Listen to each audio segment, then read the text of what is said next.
Terima kasih ya Tuhan. Berbicaralah kepada kami semua jemaat. Kami siapkan hati untuk menerima firman. Demi nama Tuhan Yesus kami berdoa. Amin. Shalom Bapak Ibu Saudara yang dikasihi Tuhan. Ya, selamat tahun baru Imlek untuk kita semuanya. Saya mau ucap dalam bahasa Mandarin tak salah. Selamat tahun baru Imlek untuk kita semuanya. Tuhan berkati ya, menikmati keberuntungan dalam hidup kita, karena keberuntungan itu adalah janji Tuhan ya. Firman Tuhan dalam Yosua pasal 1 ayat 8 mengatakan engkau akan beruntung kemanapun engkau pergi ya. Itu adalah janji Tuhan bagi kita. Nah Bapak Ibu Saudara yang dikasih Tuhan, mari kita merenungkan satu bagian firman Tuhan di dalam Ulangan 28 ayat 1 sampai dengan ayat yang ke-14. Ulangan pasal 28 ayat 1 sampai dengan 14. Kiranya firman ini boleh menjadi kekuatan bagi kita di dalam merayakan tahun baru Imlek pada tahun ini. Ulangan 28 ayat 1 sampai dengan 14. Mari kita membaca secara berganti-gantian. Saya akan bacakan ayat yang ganjil, Bapak Ibu Saudara akan membacakan ayat yang genap. Demikian bunyi firman Tuhan. Judul perikopnya adalah berkat. Jika engkau baik-baik mendengarkan suara Tuhan Allahmu dan melakukan dengan setia segala perintahnya yang kusampaikan kepadamu pada hari ini, maka Tuhan Allahmu akan mengangkat engkau di atas segala bangsa di bumi. Segala berkat ini akan datang kepadamu dan menjadi bagianmu jika engkau mendengarkan suara Tuhan Allahmu. Diberkatilah engkau di kota dan diberkatilah engkau di ladang. Diberkatilah buahkan tanganmu, hasil bumimu dan hasil ternakmu, yakni anak-anakmu, sapimu dan kandungan kambing dombamu. Diberkatilah bakulmu dan tempat adonanmu.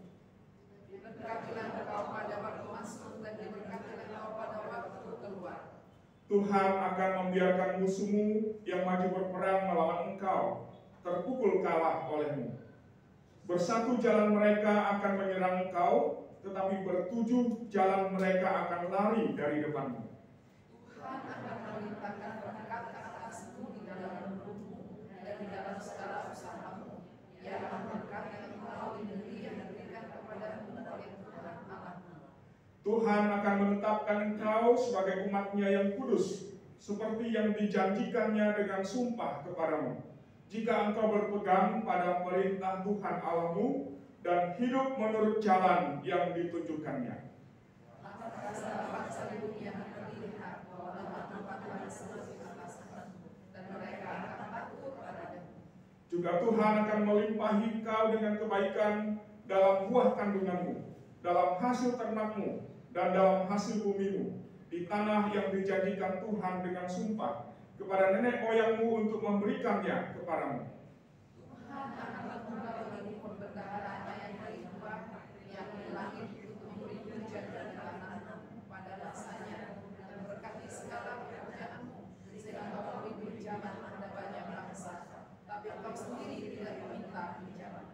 Tuhan akan mengangkat engkau menjadi kepala dan bukan ekor. Engkau akan tetap naik dan bukan turun, apabila engkau mendengarkan perintah Tuhan Allahmu yang kusampaikan kepadamu pada hari ini, kau lakukan dengan setia bersama. Dan apabila engkau tidak menyimpang ke kanan atau ke kiri dari segala perintah yang kuberikan kepadamu pada hari ini, dengan mengikuti Allah lain dan beribadah kepadanya. Amin untuk firman Tuhan. Luar biasa ya firman Tuhan Bapak Ibu Saudara ya. Pasti kita rindu apa yang dijanjikan, yang dinyatakan Tuhan dalam firman-Nya pada hari ini menjadi bagian kita, ya, yang akan kita nikmati di dalam kehidupan kita bersama-sama dengan keluarga kita. Bapak Ibu Saudara yang dikasih Tuhan, hari ini adalah hari Imlek. Dan kalau kita berbicara tentang Imlek, tentu perayaan Imlek itu sendiri adalah satu sejarah yang panjang di dalam sejarah Tiongkok. Karena Imlek itu dimulai kurang lebih sekitar abad ke-16 sebelum Masehi, yaitu pada masa dinasti Shang, yang diteruskan secara turun-temurun dalam pergantian. Setiap dinasti tetap memegang dan merayakan tradisi Imlek di dalam kehidupan bangsa Tiongkok. Tetapi Bapak Ibu Saudara yang dikasih Tuhan, puncak atau kemeriahan dari perayaan Imlek itu sendiri itu terjadi pada masa dua dinasti, yaitu pada masa dinasti Tang dan pada masa dinasti Qing. Kenapa? Karena dua dinasti ini adalah masa kesejahteraan, masa kejayaan dari kekaisaran yang ada di negeri Tiongkok dalam sejarahnya. Karena itu Bapak Ibu Saudara yang dikasih Tuhan, ketika kita melihat latar belakang dari perayaan tradisi Imlek itu sendiri, tentu ini tidak dapat dilepaskan dari beberapa aspek yang berkaitan dengan latar belakang dari baik itu secara geografis maupun juga dari sisi mata pencaharian orang-orang Tionghoa, orang-orang Tiongkok pada waktu itu. Karena kalau kita melihat secara geografis, maka negeri Tiongkok itu adalah negeri yang terdiri atas gunung dan juga lembah dan sungai. Kita ingat ada dua sungai besar yang melintasi negeri Tiongkok, ya, yang masih ada sampai dengan hari ini, yaitu Sungai Yangtze dan Huanghe, gitu ya. Ini dua sungai besar membawa berkat luar biasa bagi daratan Tiongkok, tetapi sekaligus juga membawa dampak yang negatif. Karena apa? Karena pada masa dulu ketika musim hujan, maka apa? Akan terjadi banjir besar yang akan mengakibatkan banjir dan kemudian membawa kerugian material dan juga kerugian nyawa yang cukup banyak atas daratan Tiongkok pada waktu itu. Nah, negara Tiongkok ini adalah negara agraria pada masa yang dulu. Kalau sekarang sudah beralih ya menjadi negara maju, negara industri. Kalau dulu perekonomian negara Tiongkok itu adalah pertanian. Kehidupan masyarakat itu adalah kehidupan masyarakat yang feodal, yang berdasarkan kepada kehidupan pertanian. Maka ketika terjadi banjir, itu akan membawa kerugian yang sangat besar sekali bagi orang-orang Tiongkok pada waktu itu. Nah, kemudian Bapak Ibu Saudara dikasih Tuhan, musim di negeri Tiongkok itu beda dengan kita. Kalau kita kan terdiri atas dua musim, yaitu musim kemarau dan musim hujan. Kalau di Tiongkok itu adalah karena terletak di bagian belahan bumi bagian utara, ya, agak ke atas dari garis khatulistiwa, maka musimnya ada 4, ya, musim dingin, musim semi, musim panas dan gugur, ya, seperti itu. Nah, kalau kita melihat dari sisi musim yang ada, tentu itu juga berdampak kepada bukan hanya kepada kehidupan masyarakat, tapi juga kehidupan secara ekonomi. Kenapa? Karena musim panen atau musim tanam di negeri Tiongkok juga itu sangat singkat waktunya. Karena biasanya orang akan mulai menanam itu pada musim semi, ya, di mana musim dingin lewat, lalu kemudian diganti dengan musim semi, ya, lalu kemudian disitulah mulai orang bercocok tanam, tapi waktunya juga tidak lama. Nah, Bapak Ibu Saudara yang dikasih Tuhan, maka kalau kita memperhatikan tradisi Imlek itu tidak dapat dilepaskan dari latar belakang kehidupan masyarakat Tiongkok sebagai negara agraria, sebagai negara pertanian.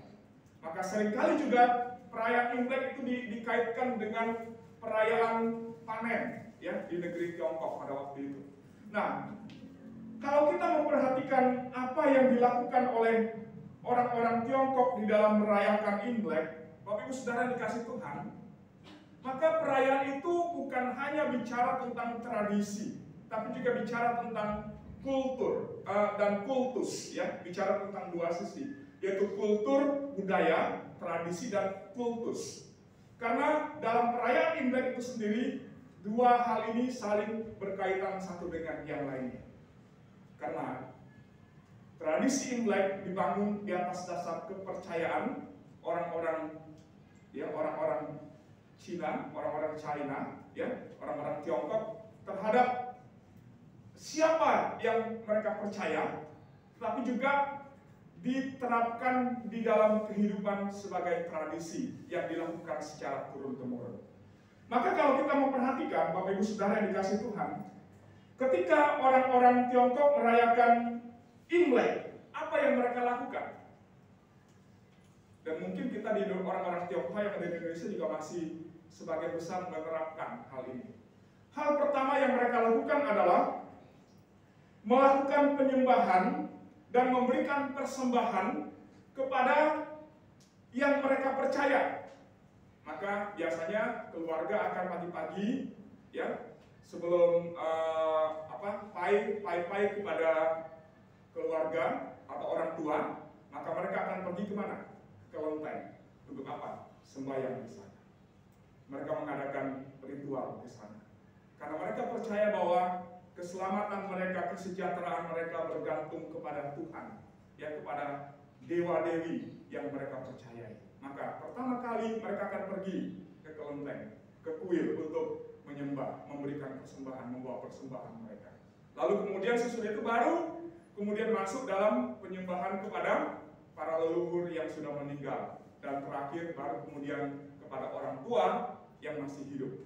Nah, Bapak Ibu Saudara yang dikasihi Tuhan, dalam kita merayakan Imlek sebagai orang-orang Tionghoa, menurut saya ada hal-hal yang dapat kita lakukan, tapi juga ada hal-hal yang dapat kita jadikan sebagai satu teladan, contoh yang kita bisa ambil, tapi bukan dengan nilai yang lama, tapi kita berikan nilai yang baru di dalamnya. Nah, maka bagi kita sebagai orang percaya, sebagai orang Kristen di dalam orang Tionghoa Kristen yang merayakan Imlek, apa yang harus kita lakukan? Bapak Ibu Saudara yang dikasihi Tuhan, apa yang kita lakukan pada hari ini dalam rumah Tuhan, ini merupakan satu hal yang baik yang harus kita terus lakukan di dalam hidup kita sebagai anak Tuhan. Yaitu ketika kita merayakan Imlek, yang pertama kali harus kita ingat adalah datang kepada Tuhan, ke rumah Tuhan, menyembah Tuhan, membawa persembahan kita kepada Tuhan, menaikkan ucapan syukur kita, karena Allah kita, Tuhan kita begitu baik dalam hidup kita. Dia sudah memberkati kita sepanjang tahun dan membawa kita masuk di dalam tahun baru. Sehingga sebagai orang percaya, Bapak Ibu Saudara, jangan kita meniru Marta. Tahu cerita Marta dengan Maria, ya? Ketika Yesus datang ke rumah mereka berkunjung, maka apa? Dua bersaudara ini memiliki respon yang berbeda terhadap kedatangan Yesus. Maria duduk di bawah kaki Yesus mendengarkan apa yang diajarkan oleh Tuhan Yesus kepadanya. Tetapi Marta sibuk di belakang dengan segala urusan yang ada untuk menjamu Yesus yang datang ke rumah. Bapak Ibu Saudara dikasih Tuhan, kadang dalam kehidupan kita sebagai anak Tuhan kita lebih banyak kepada hal-hal yang berbau perjamuannya, ya, jamuan kasihnya kita siapkan luar biasa. Sehingga kadang waktu yang harus kita berikan untuk datang kepada Tuhan, bersyukur kepada Tuhan di hari pertama Imlek ini kita seringkali lupakan karena kita disibukkan dengan banyak hal. Tapi Tuhan katakan apa?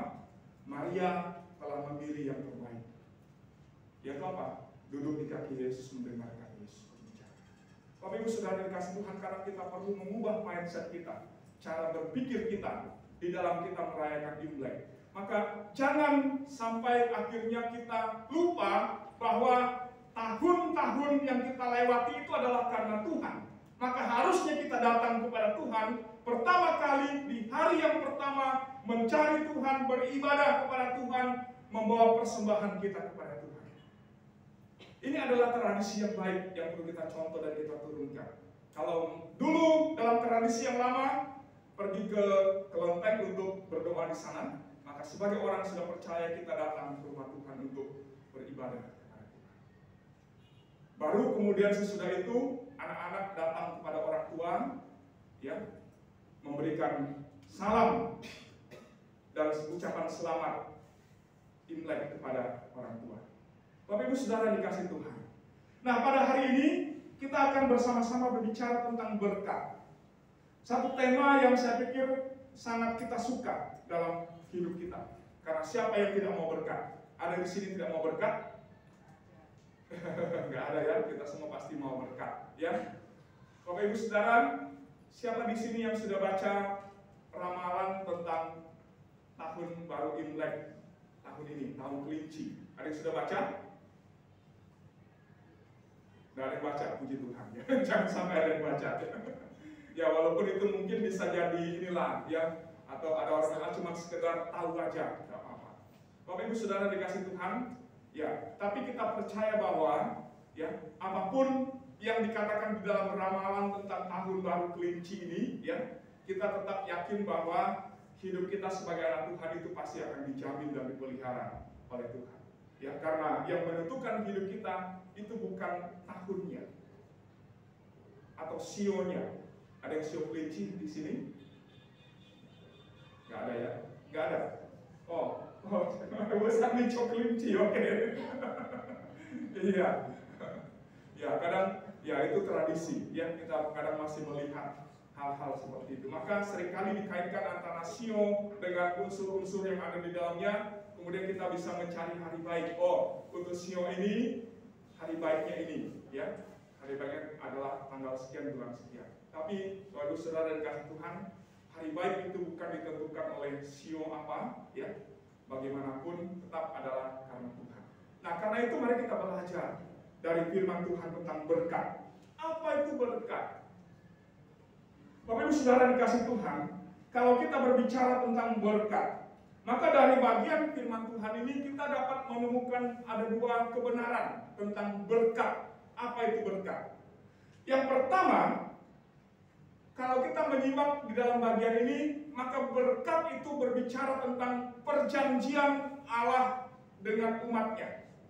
Bahwa Allah yang berjanji, yang mengikat perjanjian dengan umatnya, maka di dalam perjanjian itu ada janji berkat. Ada berkat yang disediakan oleh Tuhan bagi umat yang percaya kepadanya.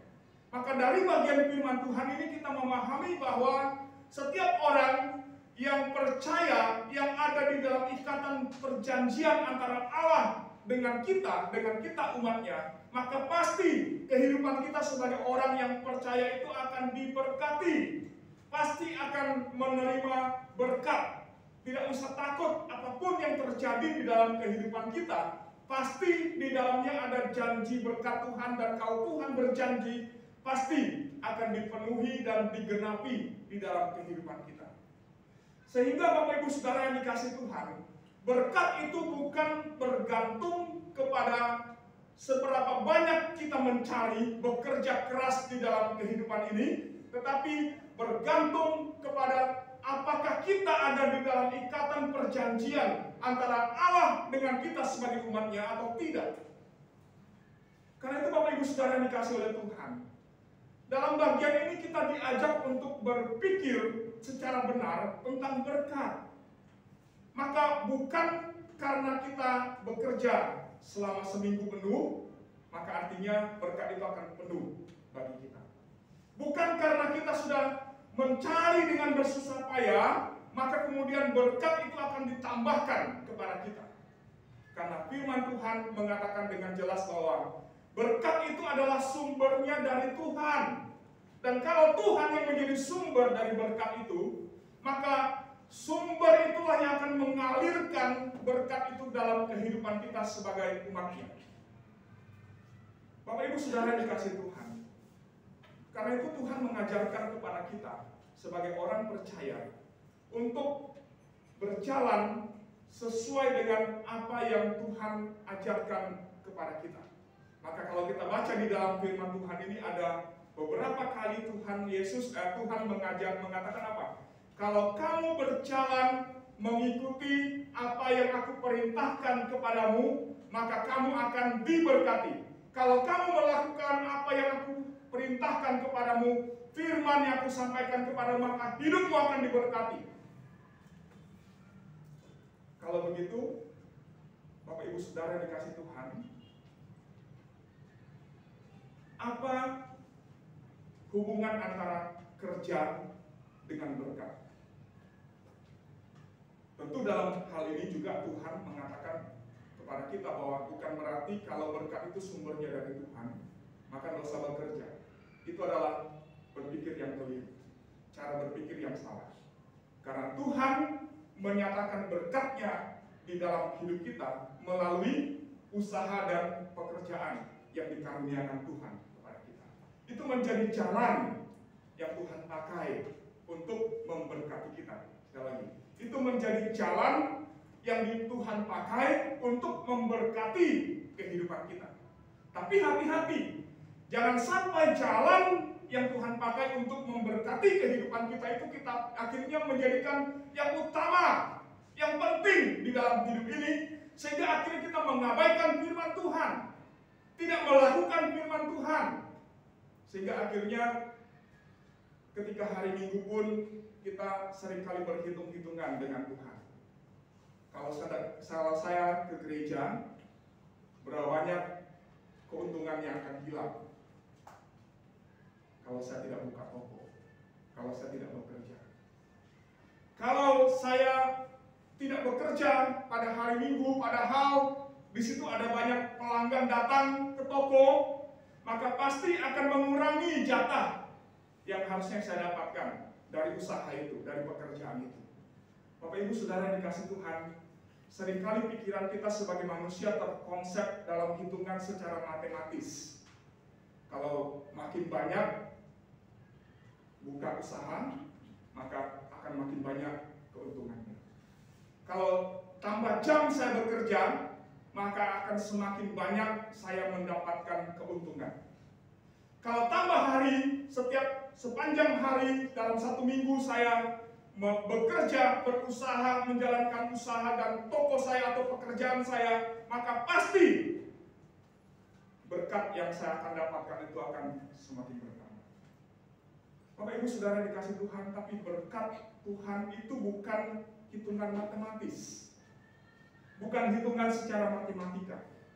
Karena kadang-kadang Tuhan memberikan berkat kepada kita melalui sesuatu yang tidak kita pikirkan, yang tidak kita duga.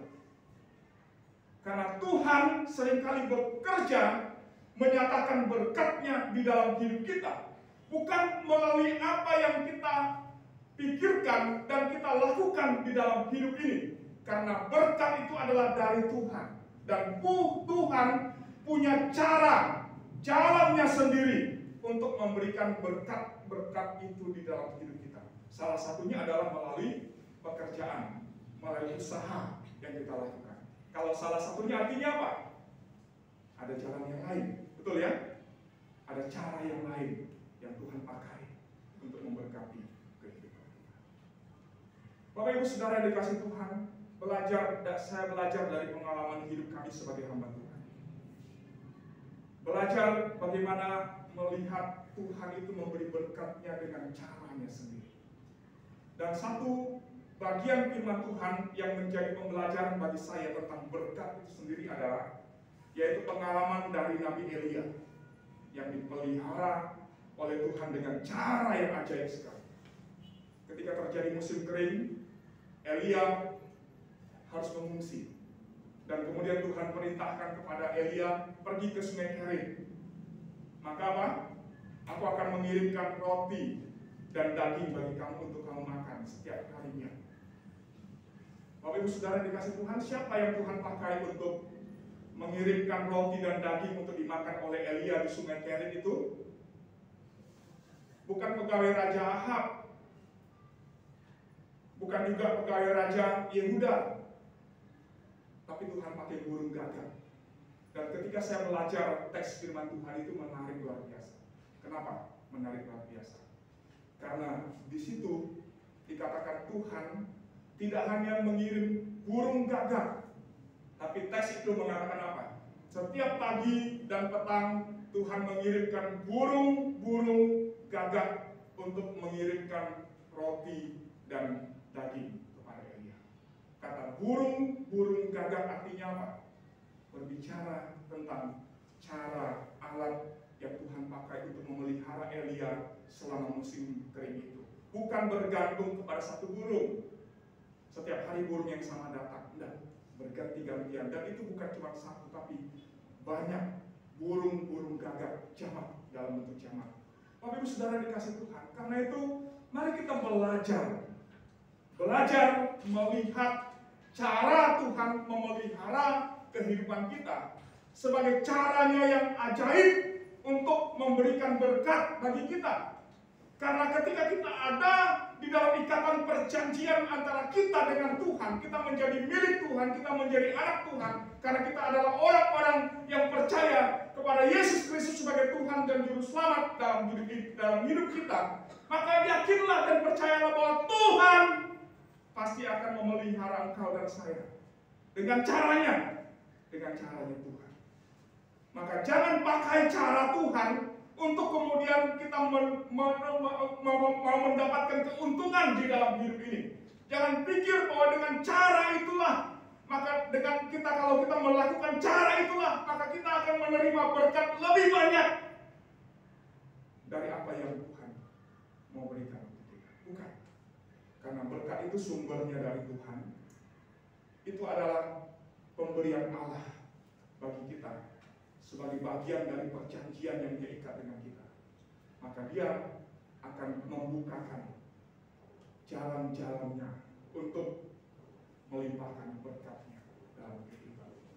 Kalau kita baca di dalam kitab Ulangan 28 ini, Bapak Ibu Saudara yang dikasih Tuhan, ini luar biasa sekali loh. Apa yang Tuhan janjikan dalam kehidupan kita itu luar biasa sekali. Kenapa? Karena bukan hanya 1-2 berkat Tuhan beri, tapi berbicara tentang berkat secara materi yang secara jasmani Tuhan berikan, berkat di dalam keluarga dengan memberikan anak sebagai keturunan bagi kita di dalam keluarga, berkat keamanan sebagai bangsa. Ya, konteks berkat ini adalah dalam konteks Israel sebagai bangsa juga. Maka Tuhan akan mengaruniakan keamanan kepada bangsa Israel, akan membuat musuh mereka kalah di depan mereka. Maka Tuhan katakan, bersatu mereka maju ke depan menyerang engkau. Tapi apa? Tuhan katakan tadi, bertujuh mereka akan lari meninggalkan engkau. Keamanan Tuhan. Bapak Ibu Saudara yang dikasih Tuhan, seperti dikatakan oleh Penatua Victoria tadi, tahun 2023 banyak sekali ramalan-ramalan tentang kehidupan dalam sepanjang tahun ini. Ya. Dan ada satu dokter, Kiamat namanya. Ya. Ini adalah seorang ahli ekonomi yang banyak sekali mengungkapkan ramalan-ramalan tentang apa yang akan terjadi dalam dunia ekonomi tahun ini. Dan menurut penulis berita, apa yang diramalkan oleh dokter Kiamat ini sering kali terjadi. Oke lah, Bapak Ibu Saudara yang dikasih Tuhan. Mungkin manusia bisa memprediksi sesuatu, bisa meramalkan sesuatu. Tetapi satu hal yang pasti bahwa sebagai anak Tuhan, sebagai orang yang percaya kepada Tuhan, kita tidak perlu takut. Kenapa? Karena tadi firman Tuhan katakan apa? Karena ketika kita ada di dalam ikatan perjanjian antara Allah dengan kita sebagai umatnya, maka Tuhan yang adalah sumber berkat itu akan memelihara dan menjamin kehidupan kita. Karena berkat itu dari Tuhan, maka Dia selalu punya cara, amin. Dia selalu punya cara untuk menolong kita. Dia selalu punya cara untuk memberkati kehidupan kita, untuk mencukupkan apa yang kita perlukan di dalam hidup ini. Maka prinsip hidup kita sebagai orang percaya yang mungkin juga perlu kita aminkan, yaitu adalah ketika saya butuh, maka di situ Tuhan sediakan. Ketika saya perlu, maka di situ Tuhan akan memberikan. Dalam pembacaan Alkitab kita beberapa waktu ini, ketika kita baca tentang Hagar dan Ismail, Bapak Ibu Saudara, apa yang Bapak Ibu pelajari dari teks firman Tuhan ini? Satu hal yang saya pelajari dari situ adalah ketika Hagar akhirnya menamakan sumur, di mana Tuhan menyediakan sumur di padang gurun itu dengan menyebut El Roi, Allah yang menyediakan. Apa dia masukkan di situ? Ketika dia sudah tidak punya harapan untuk anak yang sudah hampir mati itu, di situ Tuhan menyediakan dan menunjukkan kepadanya sumur di tengah-tengah padang gurun. Bapak Ibu Saudara dikasih Tuhan, sumur di padang gurun itu tidak masuk akal. Tetapi dalam kisah itu, dalam firman Tuhan itu menunjukkan kepada kita bahwa di saat yang tidak mungkin sekalipun dalam hidup ini, Dia adalah Allah yang El Roi, Allah yang menyediakan bagi kita. Anak itu hampir mati karena dia kehausan di padang gurun itu. Tapi Tuhan buka mata rohani dari Hagar untuk melihat ada sumur Tuhan di situ yang Tuhan sediakan bagi dia, sehingga dia bisa timba air dan memberikan minum kepada Ismail sehingga anak itu selamat. Dan Tuhan berkata apa akan memberkati anak ini juga, menjadikannya bangsa yang besar. Bapak Ibu Saudara yang dikasihi Tuhan, maka jangan takut dan gelisah tentang apapun yang akan kita hadapi dalam kehidupan kita di tengah-tengah dunia ini. Apapun bisa terjadi, oke. Karena memang dunia penuh dengan kejutan-kejutan yang kadang kita tidak bisa tahu, yang kadang kita tidak sangka. Tapi satu hal yang pasti yang Tuhan mau ingatkan kepada kita dari firman Tuhan ini adalah, ingatlah bahwa kita adalah anak Tuhan yang ada di dalam ikatan perjanjian Allah. Dan ketika kita ada di dalam ikatan perjanjian Allah itu, maka Tuhan pasti akan menjamin kehidupan kita dengan caranya. Dia punya sumber, maka dia akan mengalirkan itu di dalam hidup. Maka jangan pernah takut akan kehidupan kita. Jangan pernah khawatir akan apa yang akan kita nikmati, yang akan kita dapatkan di dalam kehidupan ini. Karena Allah kita yang kita percaya di dalam Yesus Kristus adalah Allah yang El Roi, Allah yang menyediakan. Dia menyediakan apa yang kita perlukan. Dia menyediakan apa yang kita butuhkan. Amin. Pertanyaan selanjutnya adalah apa yang harus kita lakukan untuk hidup dalam berkat itu, Bapak Ibu Saudara? Apa yang harus kita lakukan untuk hidup dalam berkat itu? Mari kita baca bersama di dalam ayat pertama. Bersama-sama. 1, 2, ya. Jika engkau baik-baik mendengarkan suara Tuhan Allahmu dan melakukan dengan setia segala perintahnya yang kusampaikan kepadamu pada hari ini, maka Tuhan Allahmu akan mengangkat engkau di atas segala bangsa di bumi. Ayat pasal ini dimulai dengan pernyataan ini. Kalau engkau mendengar baik-baik suara Tuhan Allahmu, lalu apa? Melakukan dengan setia segala yang diperintahkan. Dan kalau kita baca dalam ayat-ayat berikutnya, ada 3 kali Tuhan ulangi kata yang sama. Kalau engkau mendengarkan baik-baik suara Tuhan Allahmu dan melakukan dengan setia apa yang Dia perintahkan kepadamu, maka engkau akan diberkati. Hidupmu akan diberkati Tuhan. Bapak Ibu, kuncinya cuma satu, yaitu apa? Hidup mendengar dan melakukan firman Tuhan. Hidup mendengar dan melakukan firman dalam kehidupan kita. Karena di dalam orang yang melakukan firman, di situ ada janji berkat yang Tuhan beri bagi kita. Kepada orang yang hidup setia kepada Tuhan, yang bertekun di dalam mencari Tuhan, yang mengarahkan seluruh hidupnya kepada Tuhan, maka di situ ada janji berkat yang Tuhan berikan. Ada upah bagi orang yang percaya dan setia. Ada upah bagi orang yang taat dan tekun melakukan perintah Tuhan dalam hidupnya. Maka Bapak Ibu Saudara dikasih Tuhan, mau diberkati Tuhan, amin. Ingat firman Tuhan, dengar firman Tuhan, dan lakukan dalam hidup kita. Maka lihatlah, hidupmu dan saya akan diberkati.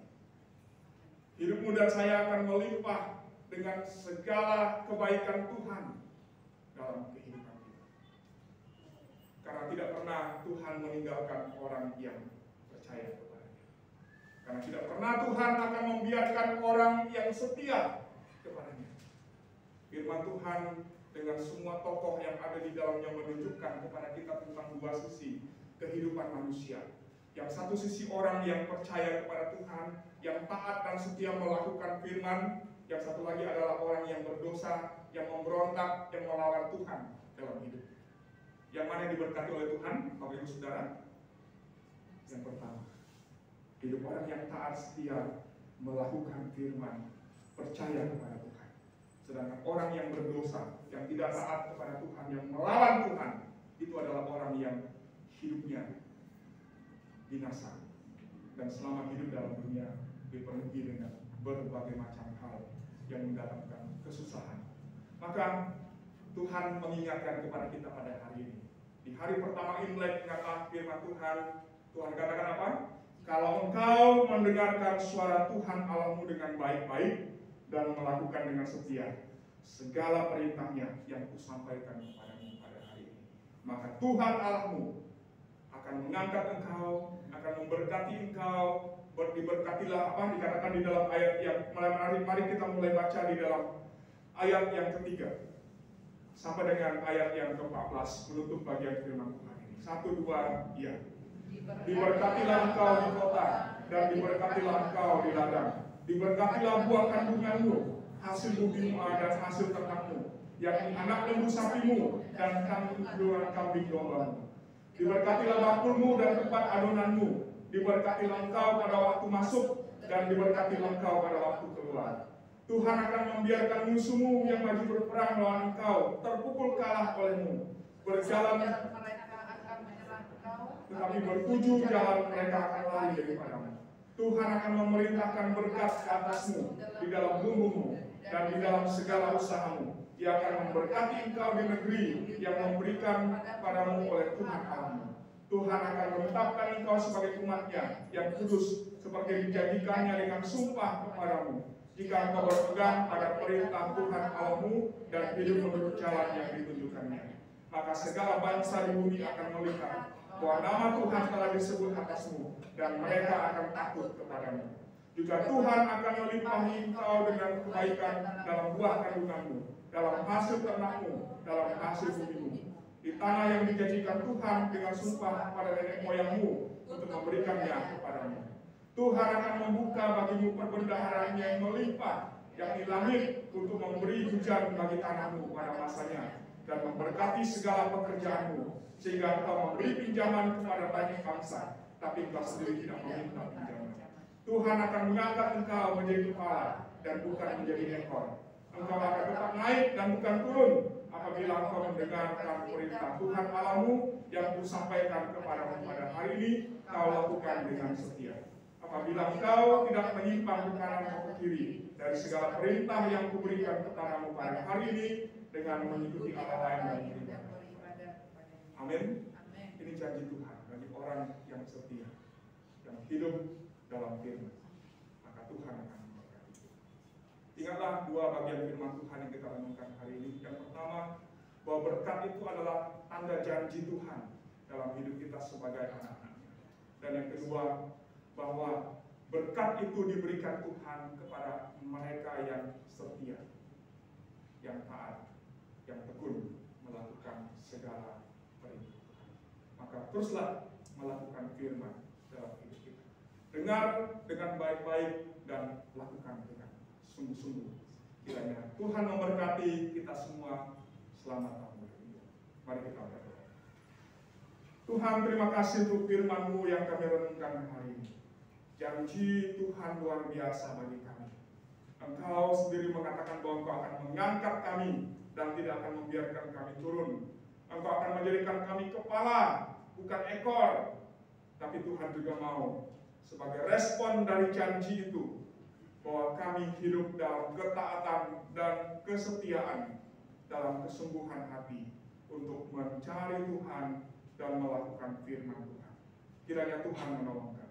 Di hari ini Tuhan, ketika kami mengingat akan karya Tuhan yang besar di hari pertama Imlek ini, biarlah kiranya Engkau memberikan kepada kami satu keyakinan kepada janji Tuhan, kepada firman-Mu yang kami renungkan hari ini, sehingga kami belajar untuk terus menjadi anak-anak Tuhan yang setia dan taat sampai akhir hidup kami Tuhan, mencari Engkau, beribadah kepadamu, melayani Tuhan lebih daripada apapun yang ada di dalam hidup ini. Terima kasih Tuhan, berkati kami semua. Demi nama Tuhan Yesus Kristus Allah kami berdoa. Amin. Amin. Saya kembalikan.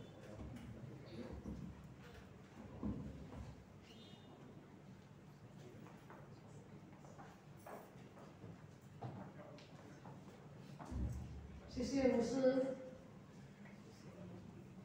terima kasih Bapak Pendeta Daniel sudah menyampaikan firman Tuhan. Jadi waktu Pak Pendeta dari khotbah, saya cari burung gagak itu burung apa ya? Oh ternyata burung gagak itu burung yang Tuhan bilang haram loh. Tapi ternyata artinya Tuhan bisa pakai segala hal untuk memberkati kita. Tidak harus jalan yang seperti ini. Bahkan hal-hal yang tidak kita pikirkan, tidak kita duga dari burung yang Tuhan ngomong haram loh. Tuhan pakai untuk memberkati. Burung gagak itu modelnya cak anu sih. Anu lakunya tadi sempat juga Tuhan punya cara lah. Yang penting tadi kan Pak Pendeta bilang setia. Setia. Setia. Puji Tuhan. Biarlah ini tahun baru Imlek kita benar-benar mau setia. Ya, kita buatkan hati kita untuk setia. Kita mau mendengarkan satu persembahan pujian dari Komisi Wanita sama lansia. Kami persilakan.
Kamsia.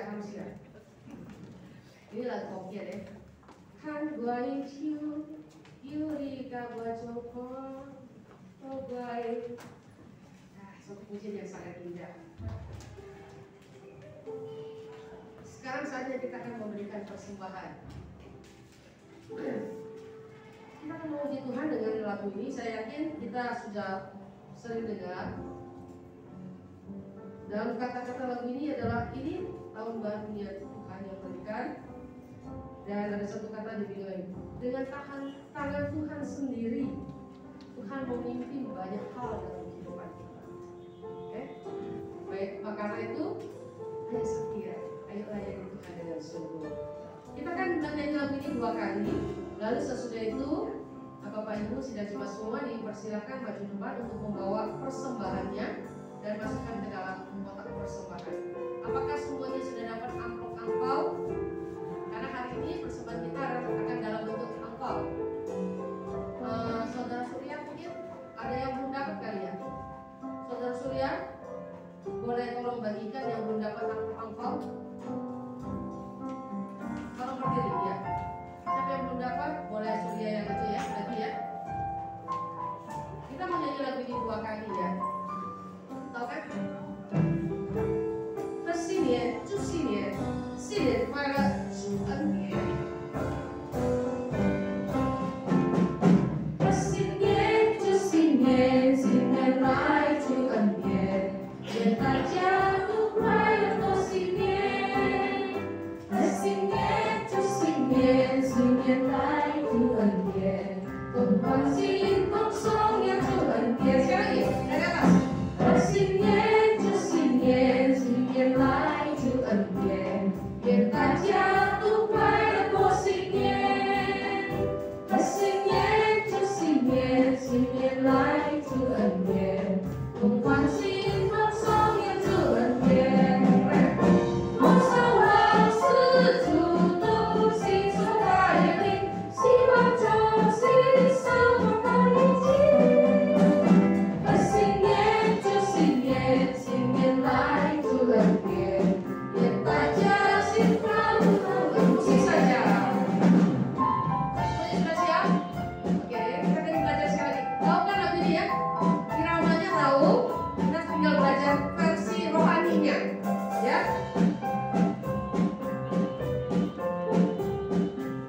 Sekali lagi ya. Ya. 新年，祝新年，新年来祝恩典，愿大家都快乐过新年。新年，祝新年，新年来祝恩典，同欢喜，同颂扬祝恩典。多少万事主都亲手带领，希望着心是我们一起。新年，祝新年，新年来祝恩典，愿大家心上祝恩典。Musik saja. Kami persilakan sedang jemaat untuk maju ke depan untuk membawa persembahan seluruhnya di hari Imlek ini ke rumah Tuhan.